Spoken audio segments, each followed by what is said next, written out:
এমা আজকের এই বিক্রান্তের পাশে আরে বিক্রান্তের পাশে দে অডিও আরে বিবি কোনটা দিকে দে না কোনি আমার সমস্ত সহযোদ্ধাদের জন্য এরা দীর্ঘদিন আমার সঙ্গে লড়াই করেছে এবং সমস্ত পানিহাটিবাসীর জয়।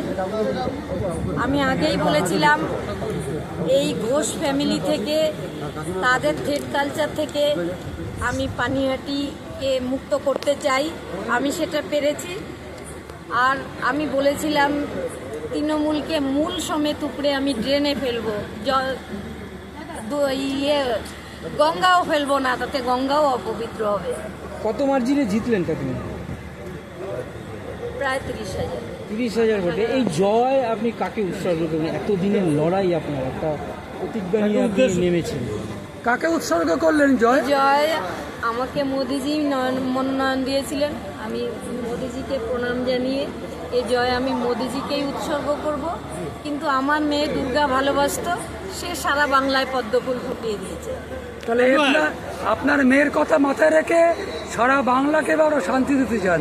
সারা বিশ্ব যেভাবে আমার মেয়েকে তারা নিজের ঘরের মেয়ে মনে করেছিল, তারা তার যোগ্য জবাব দিয়েছে সমস্ত বাংলা।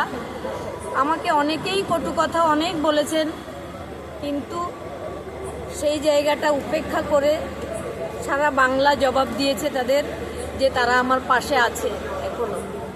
মুখ্যমন্ত্রী মমতা বন্দ্যোপাধ্যায় এখন প্রাক্তন পরাজিত হয়েছে, আপনি তো বলেছিলেন বিধানসভায় কি ওনাকে, কিন্তু উনি তো পরাজিত হয়েছেন শুভেন্দু অধিকারীর কাছে।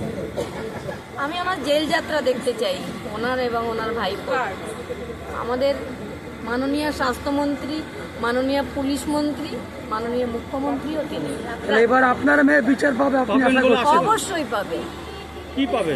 এটা বিচার পাওয়ার একটা ধাপ মাত্র আমি এগোলাম। আমি আমার সমস্ত সহযোদ্ধাদের নিয়ে এবং সমস্ত বাংলার সমস্ত মা বোনেদের নিয়ে। এটা শুধু আমার মেয়ের বিচার নয়, প্রত্যেকটা মেয়েদের ক্ষেত্রে যে সুরক্ষা নেই। আমাদের প্রাক্তন মুখ্যমন্ত্রী এখন তিনি যেমন বলেন রাত্রে 8টায় পরে মেয়েরা বাইরে বেরোবে না, মেয়েদের নাইট ডিউটি দেওয়া হবে না, সেই দুর্নীতি থেকে আমরা বাঙালির যে মা বোনেরাও মুক্ত হলাম।